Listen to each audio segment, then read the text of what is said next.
Beautiful humans, welcome back to another episode of the I Like Birds podcast. I'm your host, Zach Rippey, and this podcast is dedicated to the non-believers, the confused believers, and the true believers. Because I, at one time or another, was all three, and I'm here to help you get a better understanding of who Jesus is and what he's all about. Let's grow in our faith together. You learn as I learn. I like the Bible, and I like words, so therefore, I like birds. Let's start the show. People, are you ready? Let's start the show. Let's start the show. Welcome back to another episode of I Like Birds. If it's your first time here, thank you so much. I hope you enjoy this episode, and I hope you check out other ones and you subscribe and you're just here for good. If you're a frequent listener, welcome back. If you're a new listener, welcome back. I just have to say, man, I shared the post this week about me starting Bible college. I started it on Tuesday, and I have to say thank you so much for all the support, man. Everybody was showing so much love and just giving me their prayers and just wishing me well and just being super supportive. And, man, I don't take that for granted, man. I don't take that lightly. You know, we talk about a lot about posting about Jesus and you get like 5 likes or whatever. But, like, man, you post something that you're doing something big for the kingdom of, like, going to Bible college for a couple years. And, man, I really feel like the support everybody kind of felt that maybe have not checked out the show felt like, all right, he's taking it serious. Maybe it's time to check out the show. Let me follow along the journey. And we saw a huge spike in the numbers as far as people checking out the show. We had a few people that reached out and said they just really loved it and that they feel like they're here to stay and they needed it in their lives. So shout out to all the new listeners. And if it's your first time here, you picked an amazing episode because this is just going to get so intense. And I'm so excited about this one. I will say, though, while starting the program, I was reading through my book, and I have to say that, y'all, I am so excited for y'all to listen to kind of what I'm learning about in the program because it is so much just raw, real, and just a deeper understanding of the Bible. Like, I'm reading this book right now called 30 Days of Understanding the Bible, and, man, I've just learned so much as far as the eras of the 400-year spans of the Old Testament and why it all connects with each other and why it connects with the New Testament. And oh my gosh, there's just so much information that I'm going to give you. The next 2 episodes are episodes that were already written before I started my program. But I'm telling you, this September and October, we're going to just pick up with heavy stuff, man. I'm going to just kind of not walk you through what I'm learning, but just kind of give you how I'm learning it in the most real way possible with relating it to life. As always on the I Like Birds show, you know, we get real and we get deep. So I'm excited for that for you guys, man. I think this next season of life is going to be incredible for the both of us. Please share the show with your friends at work and just keep sharing and growing the podcast because, man, it is really having an impact on people's lives. And I could not do that without you because I am just one man. As much as I put on for Jesus and I tell people about the show, you guys have had a bigger hand in that than myself. So I truly appreciate you guys always sharing it and showing love and coming back for more. But this episode is called Choose God Over the World. And it's for a reason. Choose God over the world. And I want you to think about that for a second of what you think that really means. All right, that was a good second, right? So I'll tell you guys this. I was sitting down with God and I was praying before I started my reading as I normally do before I open up the Word. And keep in mind, right before I came into my office to read, I was watching a basketball game on the couch, being lazy, scrolling through my phone, getting way too lost in the sauce, lost in a Candace Owens versus Cardi B Twitter conversation that was pretty intense, and Candace Owens went off on her with facts only. Do check that out if you're a fan of politics, I guess. And just a good conversation that one person gets completely owned with facts. Anyway, the basketball game ended, and I quickly shut off my TV so I could stop being on my phone and decide what I was going to do next, right? You know that moment where you're like, all right, I need to decide what I'm going to do with my time instead of just sit here, you know. And I used the basketball game as kind of an excuse to kind of sit on the couch, you know. I was like, oh, it's the playoffs, LeBron, you know. And like, as much as I like LeBron, man, this is so off topic, but as much as I like LeBron, the politics that has been involved, you know, in it has just been kind of weird. And I don't know, I liked watching the Miami Heat game that was before that, and then when the Lakers came on, it just felt kind of boring. I don't know. It was weird, right? So I don't know. I shut off the TV after it was over, and I used the basketball game as an excuse to kind of just sit there and chill, which, I mean, we all do that, right? But then once I shut off the TV and once I shut off the phone, it was like all stimulation was gone, and I felt my energy just drain all at once. And it was so strange, right? So I plugged my phone in. I saw it was only 10 o'clock. I'm like, Malachi's been asleep for about 30 minutes. So I was strongly considering going to bed myself to lay down, eat popcorn, and watch a movie. Sounds relaxing, right? My first instinct was to make an excuse for not hanging out with God. I said, it's Sunday. I went to church. Maybe now that I'm working again, Sundays can just be my chill day. Then I looked at the clock again and I said, come on, dude. Come on. At least read one chapter of John. You got to crack open your school books. You don't got to crack open your school books. You don't got to work on your book tonight, but at least sit down and spend 20 minutes with God. So then I sat down in my computer chair. I put on some worship music and I just shut my eyes and I started talking to God as I usually do before I read the word. And I knew something was off in my spirit because when I started praying, I started kind of apologizing in my prayers. And I didn't really know where to go next after the apologies and just kind of like today was not really a good day. This week was kind of off. And I just stumbled into this place of just thinking about my week and it felt kind of crappy. Like for that day, specifically Sunday, I was just on the couch a lot, watched a couple basketball games, was on my phone a little bit too much. And just this whole last week, man, was just a lazy one. Which is ironic because I actually went back to work last week and I was training. I was doing the whole thing, right? And so it could just be me. I was lazy that week and that day, that Sunday, because I wasn't used to the rhythm of working again. Or it could be something deeper. Being back at work, man, and serving tables and being around society again, being around people drinking booze again, watching other people enjoy their family while I served them, watching the NBA, checking Twitter while watching. I was clearly more in the world than I was in with God for that entire week. And granted, I still had some God meals, but it was way less than it has been throughout like the entire last 6-7 months, right? And it hit me hard, right? It hit me really hard this week emotionally. I felt desires for things that weren't good, man. I'm gonna be honest with you guys. I felt desires for unhealthy food. I felt cravings for alcohol.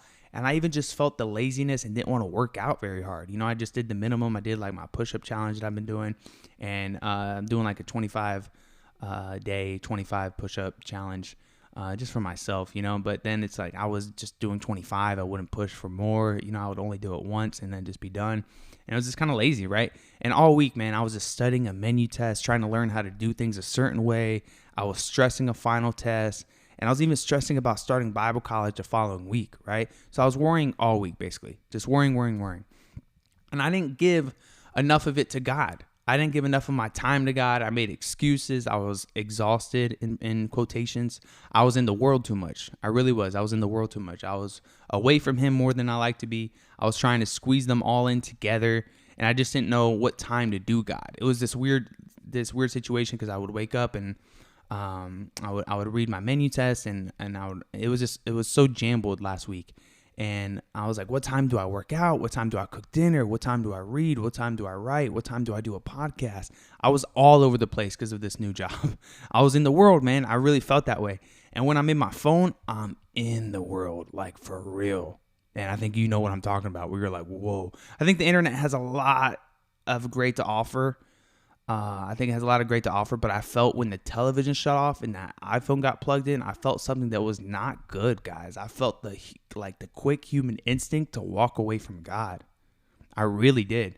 And granted, it could just be lazy and going to bed, but I don't know. It felt deeper than that, man. When I plugged my phone in and I felt like the instinct to just go to bed and watch a movie and eat popcorn, I felt like how I used to feel. You know, I felt like, man, that's what I used to do when I did stand-up. You know, like I would come home after stand-up and I would eat popcorn and watch a movie. You know, it's like every single night. And it's like, that's not good. You know, that's not gonna get you to where you want to be in life. Even without the God thing aside, you're not gonna achieve big things if you're over here like wasting your nights away. Especially when you have a baby like I do, dude. You get such limited time. And granted, my wife, it lets me have so much free time, and she is a saint for it. And I think that our lives are going to be amazing and continue to be great because of the time she gives me to like be able to work on stuff for the future and whatnot, and just for the kingdom. But man, when you have a baby, you do not get that much time to do what you have to do and do like the things you want to do, like this podcast, like writing, like reading, you know? So like when he's asleep, man, I got to work until at least, you know, midnight, you know? So not every night, but, you know, 5 to 6 nights out of the week. Yeah. you know? And of course I want to hang out with my wife and watch a movie with her and stuff like that. But also she understands that like, yo, we have our own schedule. We do our thing together, you know? We do life ourselves together, if that makes sense. And I can't ever let that happen again. I can't ever let the instinct to walk away from God happen again. And it felt that way in that moment. And my pastor preached a perfect message that same day about worrying. And it was seriously God speaking to me, right? He used the message earlier in that Sunday to bring out this revelation in me. And identifying your weaknesses will help you grow in your faith. Remember that, guys. Identifying your weaknesses will help you grow in your faith. I will not be ashamed of my struggle. I will not be afraid to admit even the dude with the Jesus podcast almost chose a movie and popcorn over an hour with God. My wife asked me when I started writing this, and I was at my desk, how long are you going to read tonight? She said, and I remember I told you guys, I was like, oh, sit down and read a chapter. It'll take 20 minutes. And then she asked me how long you're going to read tonight, and it felt like it was kind of like a question, like a little sign from God of like, how long are you going to read tonight? And then for some reason I answered with, once I got started, I realized, man, I don't really have a plan. I told her that. I said, I don't have a plan. And she was like, oh, okay. Her eyebrows a little squinted, you know, not sure what I meant. And I actually bought a planner, right? A little agenda book to organize my days as school starts up. And man, I have the syllabus right now and I'm in it right now. It's a lot of work, dog. It ain't no walk in the park. Like, this planner can organize my day, but my heart must choose God over the world. And dude, it sucks at times because I love NFL football and playoff basketball. But dude, they're both going on at the same time. I can't watch games like I want to. I have to choose God over that right now. This new season is going to be challenging. It'll be a season of discipline, and it'll be a season of good choices. We make 35,000 choices a day. 35,000 average. My pastor, Tommy Brandon, told me that on Sunday. And I must choose one of those choices that happens many times throughout the day is choose God over the world.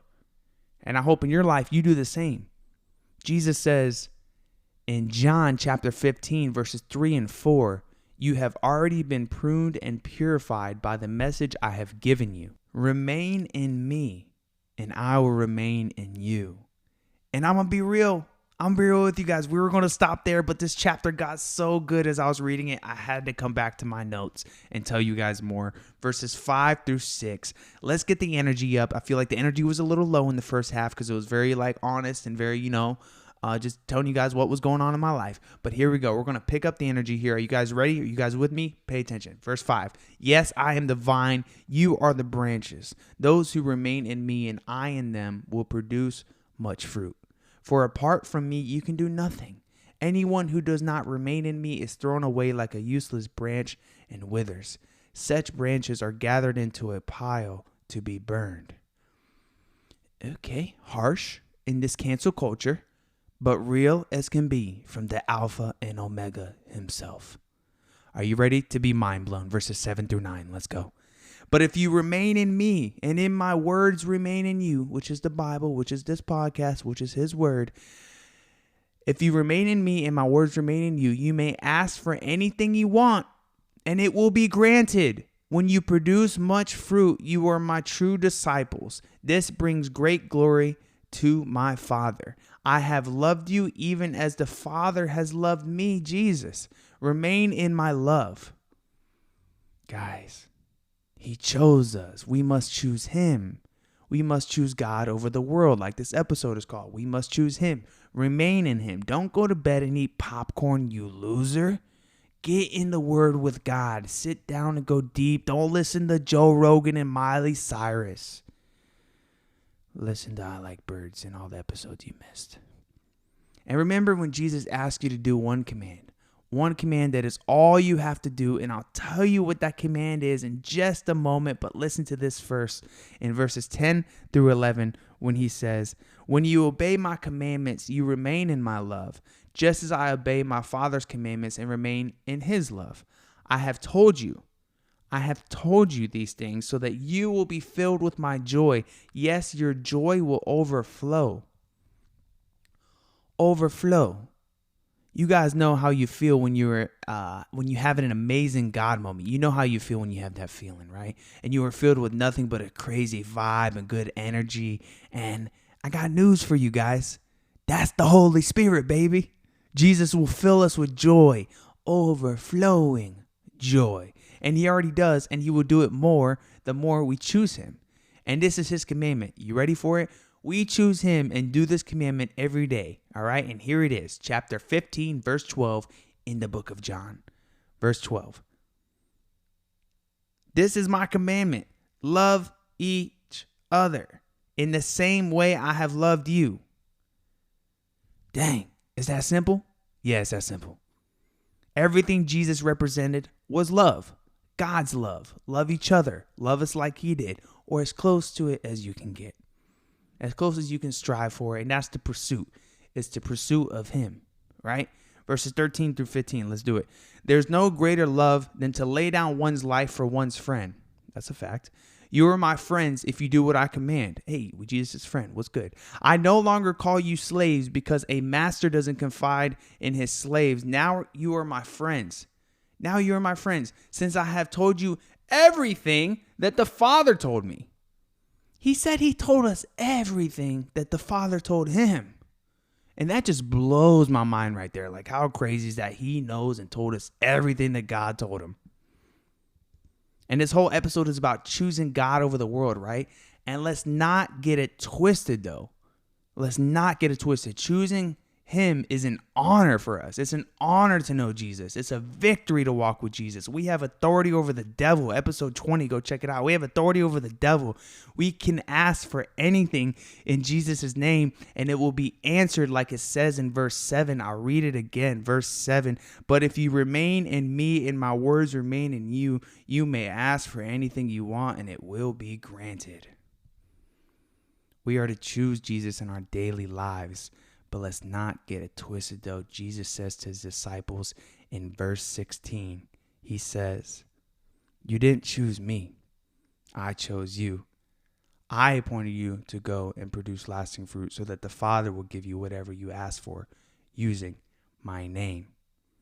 All right, I'm going to read that with a little more energy because it's powerful. You didn't choose me. I chose you. I appointed you to go and produce lasting fruit so that the Father will give you whatever you ask for using my name. Again, he says it. Give you whatever you ask for using my name. Meaning in Jesus' name I pray. Amen. I believe that also means in his control, though. Guys, I think it means in his control as well. It's his plans for your life. And my pastor said today, he's so dope. He said today, too many times we try to write out an instruction manual for God on how to fix our problems or help us out. And Jesus' name to me means, hey, you got my life. I chose you to steer the ship. Let me be the branches and you're the wind. When we go back to Jesus is divine, hey, you got to relate it, Let me be the branches, you're the wind. Verse 17, one more time for the people in the back. Jesus states, this is my command. Love each other. Love each other. Yo, we could have ended there, but my goodness, my fellow birds, I was going to stop again, but the word of God is just too good. All right. So the next section is the world's hatred. This is so good. I'll leave you with this and then we'll call it a day for right now. All right. But dude, chapter 15, verses 18 through 9. Let me read it to you guys. Jesus himself says, if the world hates you, remember that it hated me first. The world would love you as one of its own if you actually belong to it. But you are no longer a part of this world. I chose you to come out of the world, so it hates you. We are no longer a part of the world. We're no longer a part of this world. That's why these NBA games feel dry, a little empty, and just not as important as they once were. That's why that movie doesn't sound desirable. That's why that popcorn isn't going to be as good.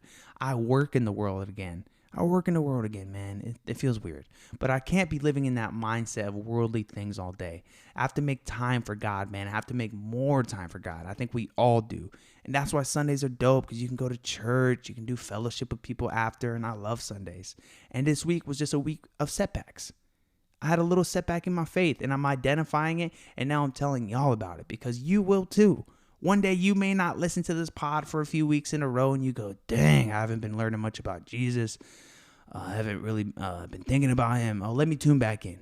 Let me open the word back up. Let me put some worship music on. Let me go in my room and pray. Let me write. It can be anything, y'all. Let's choose God over the world.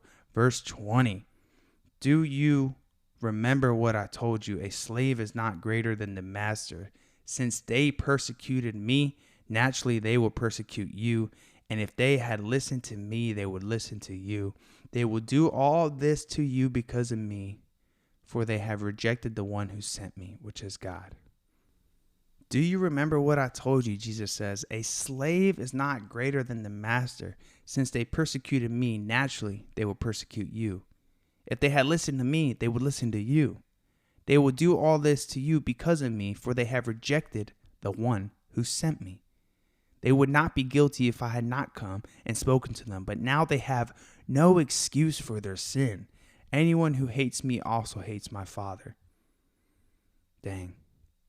So I ask you, are you living for God or are you living for the world? And that's a question I think that we should all ponder. I think we should think about it. We should reflect on it. We should pray on it. We should write about that and really just assess ourselves. I think that a lot of times with faith, we're always, looking for God to do something. But like a lot of times we have to make the change as men. It's like our character comes into play when it comes to our faith a lot of times. Are you willing to do whatever it takes for Jesus, and to live like Jesus did, man? He did whatever it took. And it's just so important to just keep on grinding, man, for God. And I think that only goodness will come. If this was your first time listening, hey, thank you so much for tuning in. Check out some previous episodes. Subscribe to the show. I promise you nothing but goodness will come from it, and honesty and just Jesus-driven messages. And if you guys feel called to, please share this episode with a friend or two or 75 or how many followers you got on the Instagram or Facebooks. And if you want a magnet, hit me up. I got you. I got a little magnet for your fridge. I Like Bird Podcast magnet. Reach out to me on the Instagram at ZachRippy23 or I Like Birds Podcast 23. And that's Zach with an H. And then I'm on the Facebooks too. Hopefully they don't censor me soon because I talk about Jesus a lot on there. And I just appreciate all the love and support for the Bible school post that I did. And it was overwhelming. It was pretty nice to see that. So because I don't know, man, I feel like when I've been posting about Jesus, it gets like 3 likes. And it's like, all right, and that's just kind of what happens when it comes to the worldly thing. So are you living for the world, the likes, or are you living for Jesus, right? And the likes don't bother me. The thing that bothered me was the fact that it felt like Facebook doesn't like care about it, because it's not like it's not anything that they can sell really, So I feel like they just push it to the bottom, or I don't know, or just people just don't really want to see that. They want to be entertained on social media. So I get it, no hard feelings. But the fact that I put up the Bible school thing and got a lot of love, it felt really good, and I felt like it got the show. It got some new listeners to it, which is awesome. So if you're here from that post, I appreciate you, man. I appreciate you investigating the show. And keep coming back for more, because I promise you the episodes are only going to improve. I feel like they've gotten better with time, and I got some ideas for it that are just, man, I'm just over the moon about this show. So I appreciate you guys. It's my heart and soul, and much love, man. Rate and review the podcast if you get a second in Apple iTunes. It makes actually boost the numbers, not numbers, but it boosts the probability of somebody finding it and actually liking it based on the reviews. So, hey, leave a little nice review if you get a chance. I appreciate it. And much love to you guys. Enjoy your week. Put Jesus first. And, man, pray hard. Pray big. We had an episode called Jesus Can Heal a Boy with Autism. It's all about, like, praying bigger, So go check that one out if you haven't. That's one of my favorites that I've done recently. And I love you guys. Thank you so much for being here.